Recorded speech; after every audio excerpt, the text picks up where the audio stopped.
रामायण में माता सीता को भगवान राम की धर्मपत्नी और धरती पुत्री माना गया है।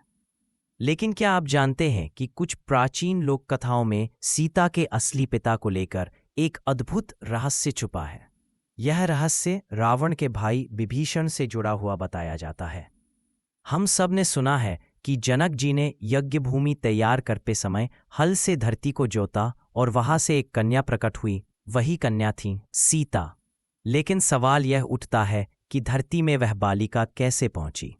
कुछ अप्रमाणित ग्रंथों और लोक कथाओं में वर्णन मिलता है कि लंका में एक बार रावण की पत्नी मंदोदरी को एक दिव्य फल मिला था। यह फल संतान प्राप्ति के लिए था, जिसे महर्षि कश्यप ने दिया था। लेकिन मंदोदरी ने भयवश उस फल को खाने के बजाय धरती में दबा दिया। कहते हैं कि उस फल के प्रभाव से ही धरती ने एक कन्या को जन्म दिया और यही कन्या आगे चलकर सीता के रूप में प्रकट हुई। कई कथाओं में यह भी संकेत मिलता है कि यह फल विभीषण के प्रयास से मंदोदरी तक पहुंचा था।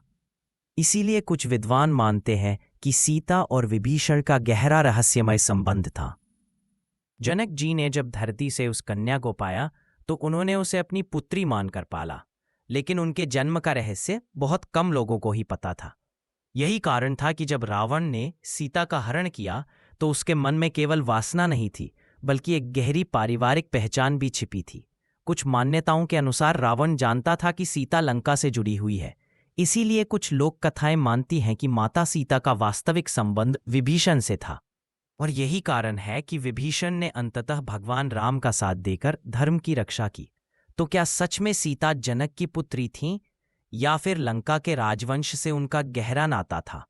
यह रहस्य आज भी विद्वानों के बीच चर्चा का विषय है। आप क्या मानते हैं, सीता माता धरती पुत्री थीं या विभीषण की वंशज? अपनी राय हमें कमेंट में जरूर बताइए।